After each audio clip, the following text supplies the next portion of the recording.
Hey everyone, welcome back to the channel. In this video, I'll show you how to share your Microsoft Forms using a QR code, the quickest way to let people access your form with just a scan.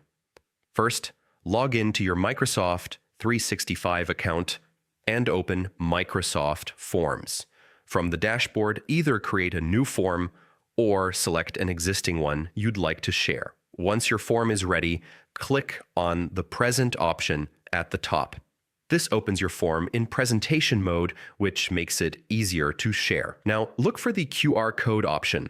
Click on it, and instantly, a QR code will be generated for your form. You can then download the QR code and use it anywhere.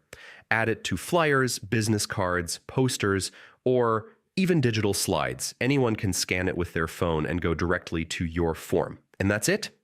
You've successfully created and shared a Microsoft Forms QR code. If this tutorial helped you, don't forget to like the video, drop a comment, and subscribe for more quick Microsoft tips.